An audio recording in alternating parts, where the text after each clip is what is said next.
bem-vindos. Hoje a gente vai fundo num assunto, olha, fascinante. A química do cérebro, experiências psicodélicas e até onde isso pode levar em termos terapêuticos. Vamos comparar a serotonina, que todo mundo conhece, né, o nosso neurotransmissor do bem-estar, com 3 primas químicas dela, pode-se dizer. DMT, 5-meo-DMT e bufotenina. Os efeitos são bem diferentes. Bem diferentes mesmo. A gente está se baseando num artigo bem detalhado, Farmacologia e Psicodelia, DMT e Serotonina, que, nossa, destrincha essas moléculas. É um artigo bem completo, sim. E a ideia aqui é sacar como que substâncias tão parecidas na estrutura química podem causar efeitos mas tão distintos, né, no corpo e na mente.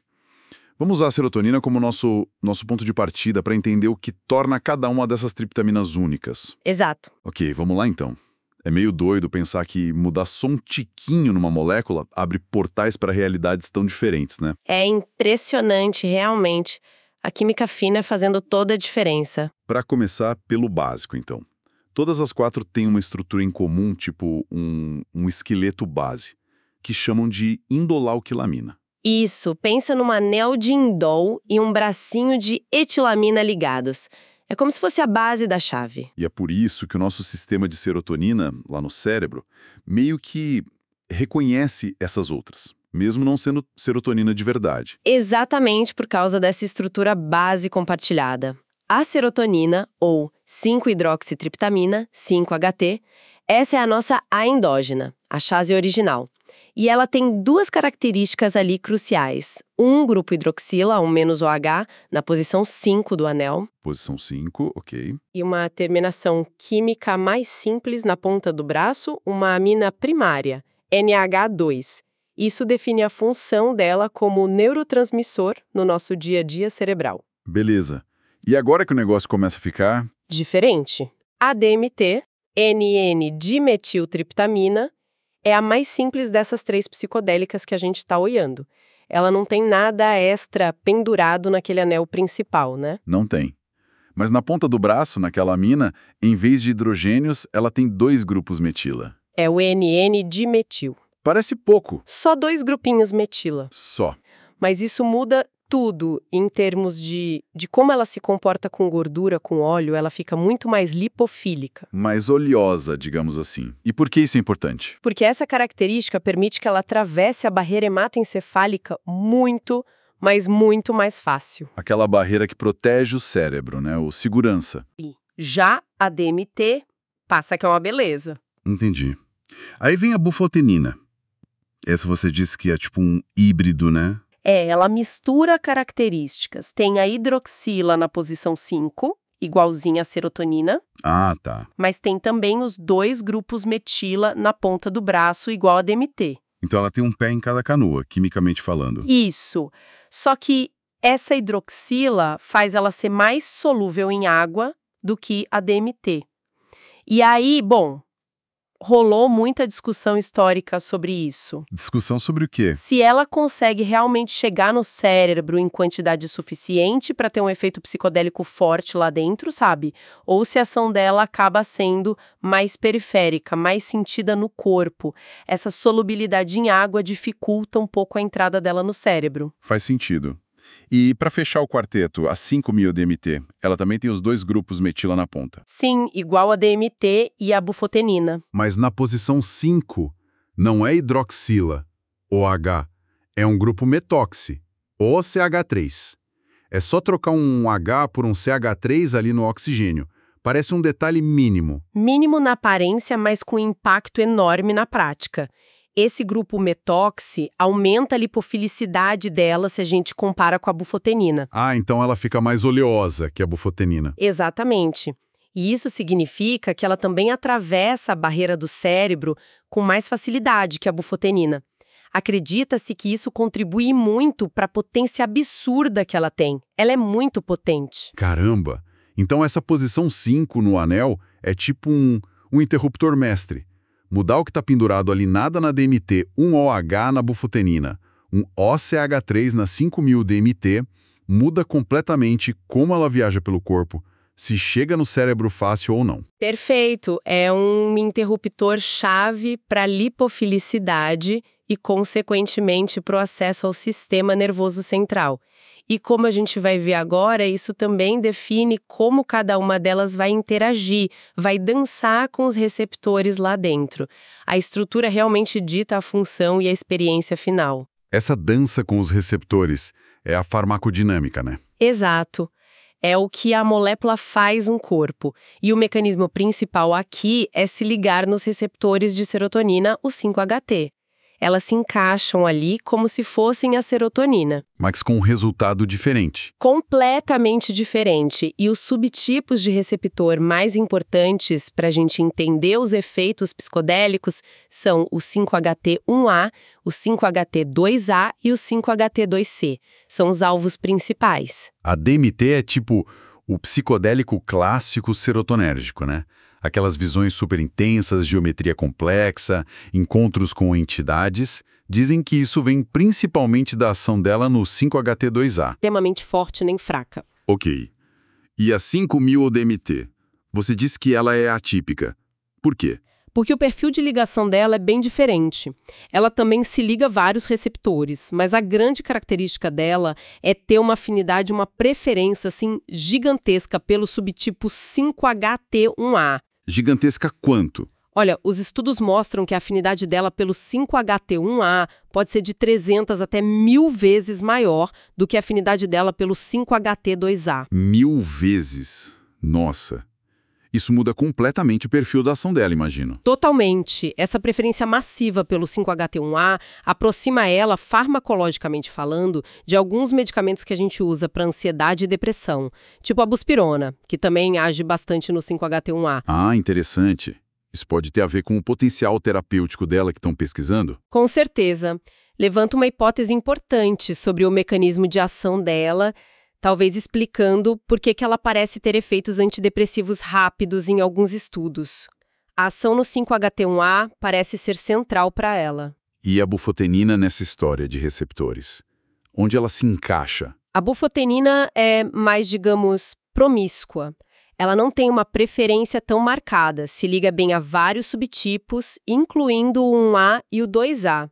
É um agonista potente, mas não seletivo. Entendi. E tem uma coisa curiosa.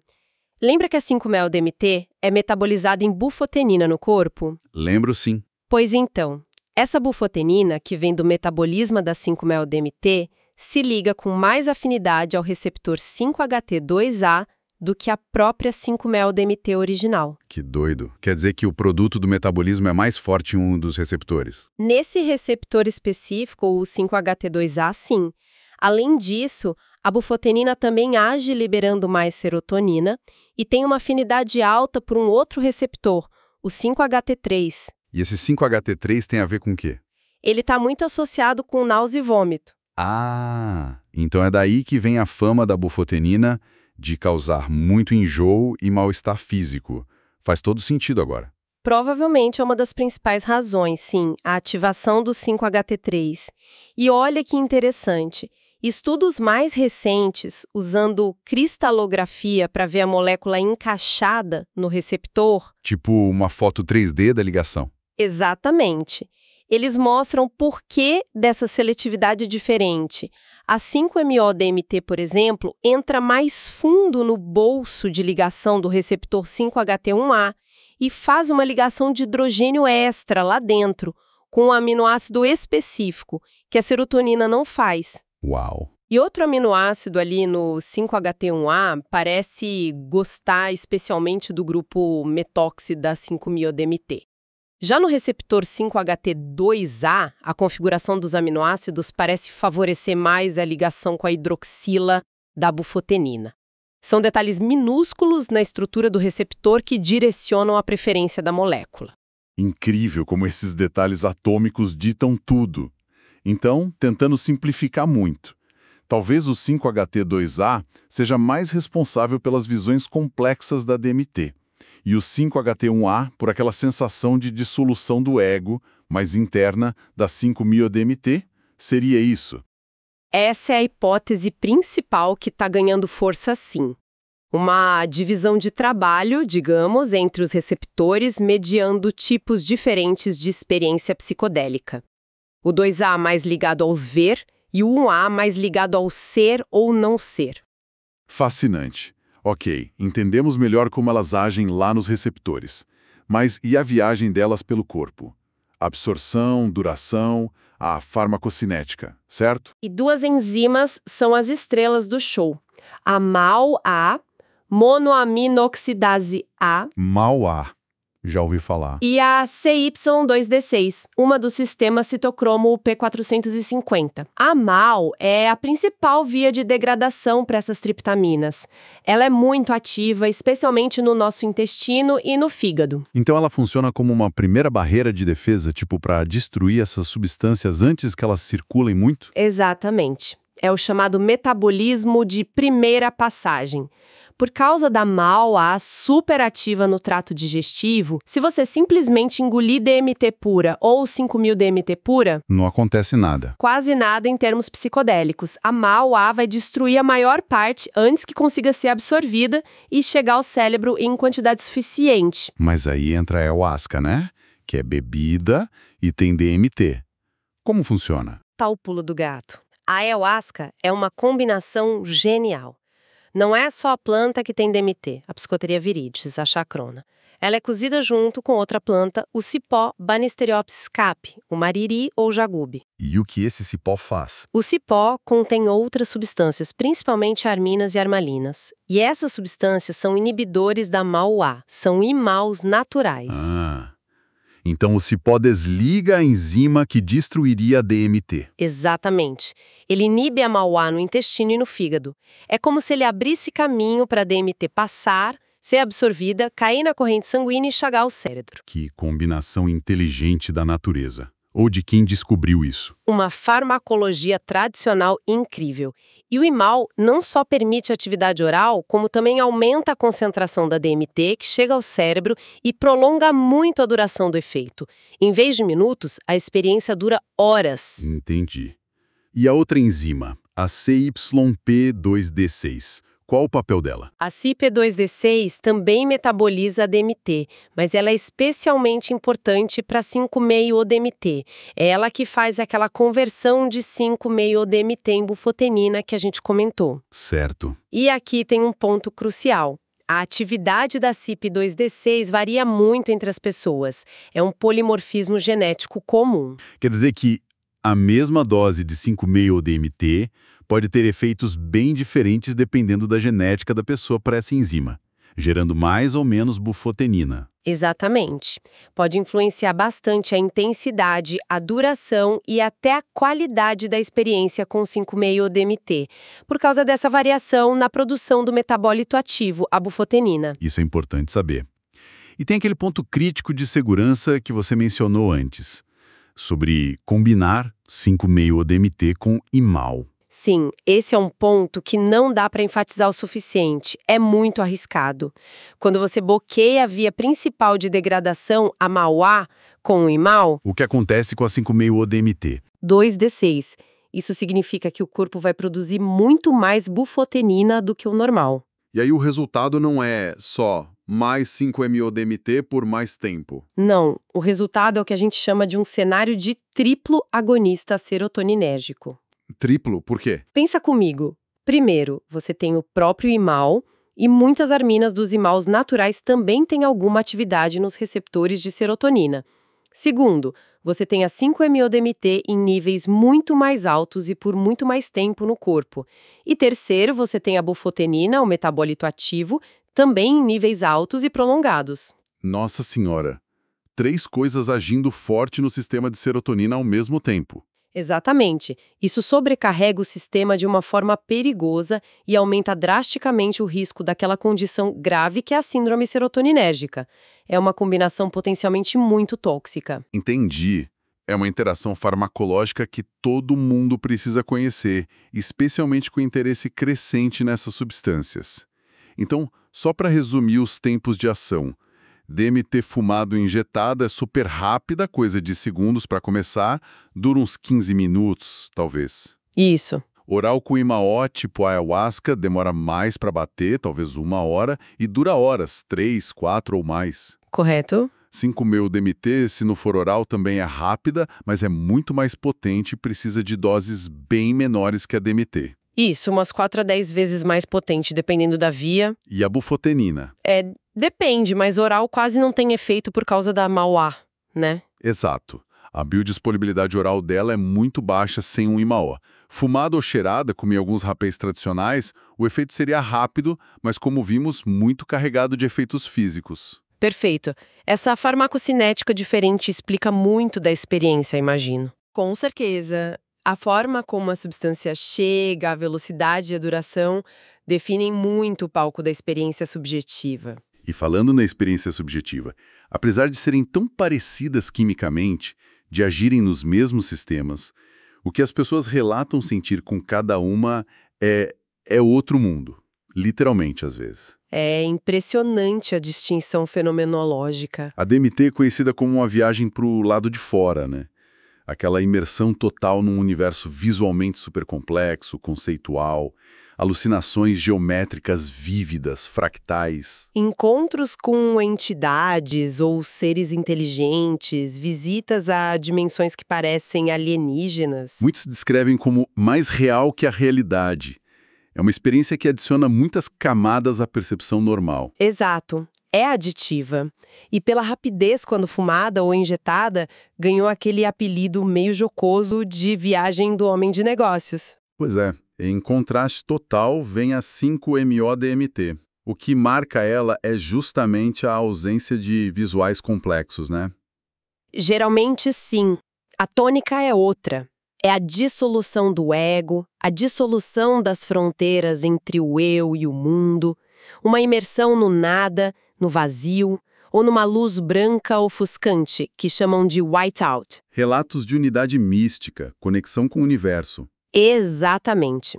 Estudos mostram que ela induz experiências místicas completas, com uma frequência alta comparável ao que acontece com doses altas de psilocibina, por exemplo. Mas essa dissolução toda não pode ser assustadora também? Pode, e muito.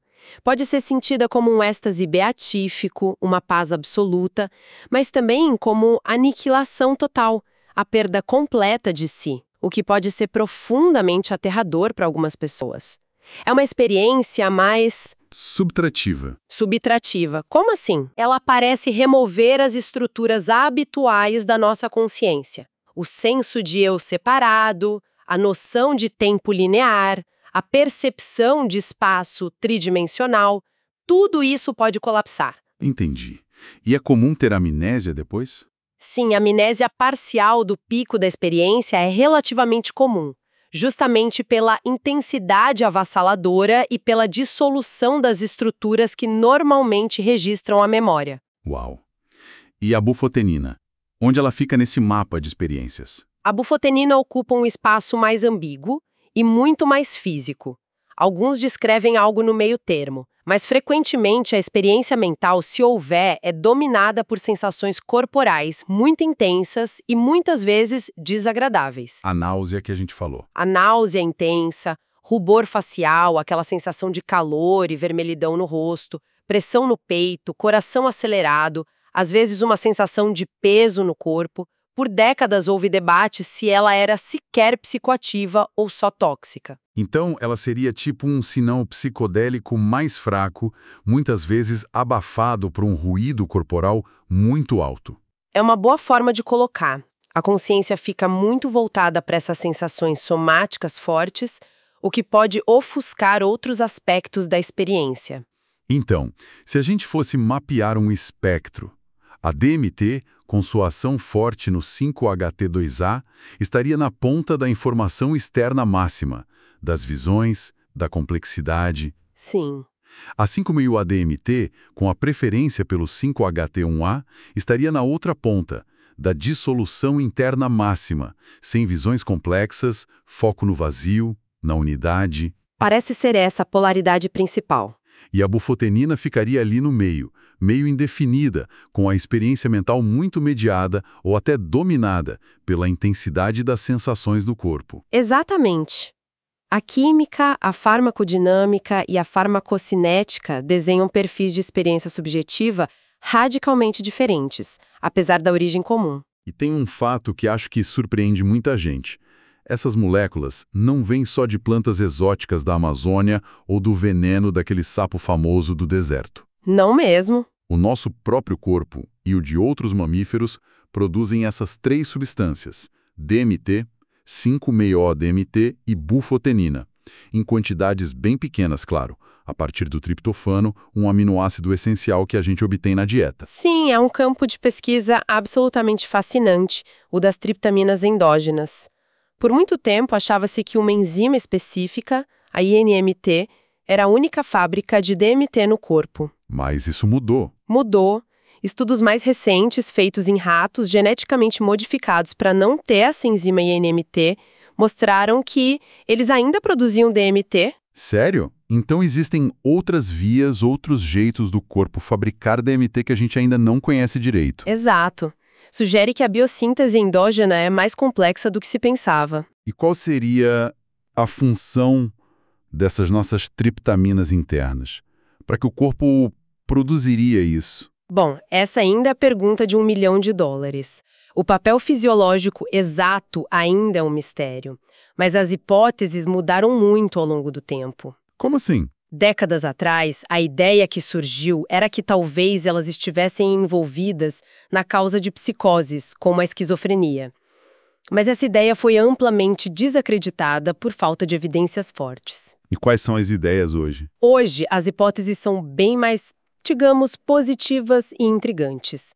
Fala-se que elas poderiam atuar como neuromoduladores sutis, talvez induzindo calma através de outros receptores, como os TARS, ou talvez como imunomoduladores, ajudando a regular o sistema imune. Interessante. Outras ideias fortes são a neuroproteção, proteger os neurônios contra danos, como falta de oxigênio ou estresse oxidativo, e a promoção da neuroplasticidade, que é a capacidade do cérebro de se reorganizar, formar novas conexões, aprender. Então, de causadoras de psicose para potenciais protetoras e reorganizadoras do cérebro que revira a volta. É uma mudança de paradigma enorme, de psicotoxina endógena para psicoplastógeno ou neuroprotetor endógeno. E claro, ainda existem especulações sobre um possível papel em estados alterados de consciência naturais, como sonhos ou talvez até experiências de quase morte, mas isso ainda é muito mais especulativo. Entendi. E, além da produção interna, tem as fontes naturais clássicas, né? Muitas plantas usadas em rituais xamânicos há séculos. Sim, diversas plantas, especialmente na América do Sul, contêm DMT e ou 5-MeO-DMT. Elas são usadas em preparações como os rapés iopo e epena, feitos a partir de sementes de anadenanthera, por exemplo. E, claro, a psicotria viridis na ayahuasca contém DMT. A bufotenina também é encontrada nessas sementes de anadenanthera. Mas a fonte mais famosa de 5-MeO-DMT e a mais potente é mesmo o sapo, né? O Encílios alvarius. Sim, o sapo do Rio Colorado ou do deserto de Sonora. O veneno leitoso que ele secreta pelas glândulas parótidas é extraordinariamente rico em 5-MeO-DMT. Pode chegar a compor de 15% a 30% do peso seco do veneno. 15% a 30% é muita coisa. É uma concentração altíssima. Esse sapo tem uma enzima única, uma O-metiltransferase, que é super eficiente em converter bufotenina, que também está presente no veneno, na 5-MeO-DMT, que é muito mais potente. E tem DNT no veneno dele? Curiosamente, não. O veneno do Encílios alvarius tem basicamente 5-MeO-DMT e bufotenina, além de outros componentes, mas não DMT. E será que esses outros componentes do veneno natural influenciam a experiência, comparado a usar 5-MeO-DMT pura, sintética? É uma pergunta muito pertinente. Existe a hipótese de um efeito comitiva ou efeito entourage, onde a própria bufotenina presente e talvez outros peptídeos ou moléculas no veneno poderiam modular ou alterar a experiência subjetiva e os efeitos fisiológicos da 5-MeO-DMT, mas isso ainda precisa ser mais estudado. Entendi. Bom, e com todo esse conhecimento sobre a química, a ação no cérebro, as fontes, chegamos ao potencial terapêutico, que está super em alta a discussão, né? Que a capacidade deles de induzir experiências profundas, muitas vezes de caráter místico ou de insight, combinada com a promoção da neuroplasticidade. Aquela capacidade do cérebro de mudar e se reconectar. Exato. Essa combinação poderia ajudar a resetar ou flexibilizar circuitos cerebrais que ficam rígidos ou disfuncionais em transtornos como depressão resistente, ansiedade, TEP-T, dependências. A DMT, por exemplo. Estão pesquisando ela para depressão que não melhora com os tratamentos comuns, né? E a vantagem seria a duração curta. Exatamente. A DMT intravenosa ou talvez inalada, sem mal, tem uma duração muito curta. Isso permitiria sessões terapêuticas mais breves, o que poderia ser mais prático, mais escalável em termos de implementação clínica, comparado a sessões de 6, 8 horas com psilocibina ou LSD. Já existem análogos da DMT sendo estudados também. E a 5-MeO-DMT? O que estão pesquisando com ela? A 5-MeO-DMT está emergindo com muita força como um potencial antidepressivo de ação rápida. Existem estudos observacionais com pessoas que usaram em contextos naturalísticos e agora ensaios clínicos controlados, começando a avaliar a segurança e eficácia dela para depressão, TPT, talvez até declínio cognitivo leve ou Alzheimer inicial e também ansiedade. E por que ela seria interessante para isso? Aquela ação no 5-HT1A e a dissolução do ego. Provavelmente essa combinação única. A intensa dissolução do ego pode ajudar a quebrar padrões de pensamento ruminativos e negativos muito arraigados. E a forte ação no 5-HT1A pode ter efeitos ansiolíticos e talvez neuroplásticos próprios. É um mecanismo potencialmente diferente dos psicodélicos clássicos mais focados no 5-HT2A. Mas é claro que não é só benefício potencial. Tem riscos envolvidos e a gente precisa falar deles. O risco psicológico principal é a famosa bad trip, né? Sim, a experiência desafiadora. Ansiedade intensa, medo, paranoia, confusão. Isso pode acontecer com qualquer psicodélico. E o risco é maior em pessoas com histórico pessoal ou familiar de psicose, como esquizofrenia ou transtorno bipolar. É necessário uma triagem cuidadosa. E os efeitos adversos físicos, quais são os mais comuns? São comuns, sim. Com 5-MeO-DMT pode ocorrer náusea, vômito, às vezes perda temporária de controle motor, tremores, aumento da pressão arterial e da frequência cardíaca, confusão ao retornar da experiência. Com a bufotenina, como já falamos, a náusea costuma ser bem proeminente, além dos efeitos cardiovasculares e o rubor. E tem aquele risco farmacológico mais grave que a gente já tocou. A síndrome serotoninérgica. Esse é o risco mais sério em termos de interação medicamentosa e superdosagem. É uma emergência médica causada por excesso de atividade de serotonina no sistema nervoso central. E o risco é máximo combinando essas triptaminas com imaus, certo? Máximo. Por causa daquele efeito de triplo agonista que discutimos. A combinação 5-MeO-DMT plus e IAMAU é particularmente perigosa nesse sentido. Mas o risco também aumenta ao combinar essas triptaminas com outros medicamentos que aumentam a serotonina, como muitos antidepressivos, ISRS, IRSNs, tramadol, lineolida. É preciso muito cuidado com combinações. E quais são os sintomas graves da síndrome serotoninérgica? Podem incluir alterações do estado mental, agitação, confusão, até coma, hiperatividade do sistema nervoso autônomo, taquicardia, pressão alta, febre alta, sudorese intensa e problemas neuromusculares, rigidez muscular, tremores, reflexos exaltados, mioclonia, que são espasmos musculares. Em casos graves, pode ser fatal. Nossa, é algo realmente sério para se ter atenção. E para a gente ir fechando, como fica a situação legal dessas substâncias no Brasil? É meio confuso, né? É um paradoxo interessante. As moléculas isoladas DMT e 5-MeO-DMT estão na lista F2 da Portaria 3498 da Anvisa, que lista substâncias psicotrópicas proscritas de uso proibido no Brasil. Então, quimicamente, são ilegais. Sim. Porém, o uso religioso da ayahuasca, que como vimos contém DMT, é legalmente protegido no Brasil. Desde a década de 80, Resoluções do CONAD, Conselho Nacional de Política sobre Drogas, garantem o direito ao uso ritualístico por grupos religiosos específicos. Então temos a molécula proibida, mas a bebida tradicional que contém a molécula é permitida em contexto religioso, é isso? Exatamente. É uma tensão entre a legislação de controle de substâncias químicas, muitas vezes alinhada a convenções internacionais, e a proteção constitucional da liberdade religiosa e do patrimônio cultural imaterial. Vale ressaltar que resoluções mais recentes do CONAD proibiram a venda comercial da ayahuasca, reforçando que a permissão legal se restringe ao uso estritamente religioso e ritualístico dentro das comunidades tradicionais. Entendi. É uma situação bem particular do Brasil.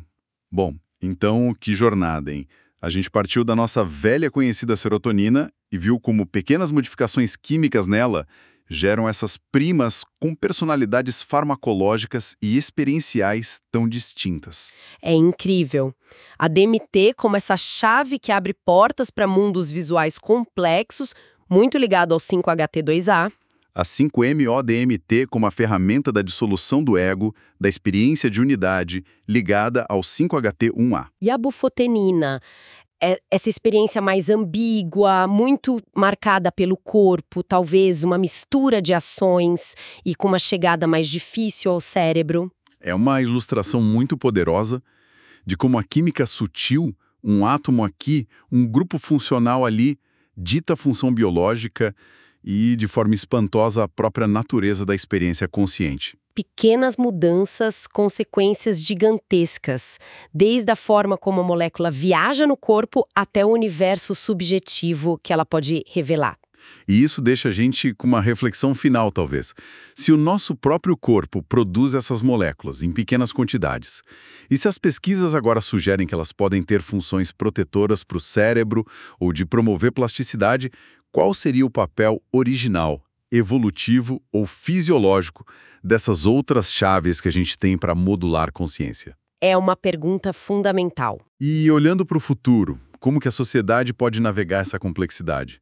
Como equilibrar os riscos, que são reais e precisam ser respeitados, com o potencial terapêutico que está começando a ser redescoberto e investigado de forma séria? É o grande desafio do momento nessa área.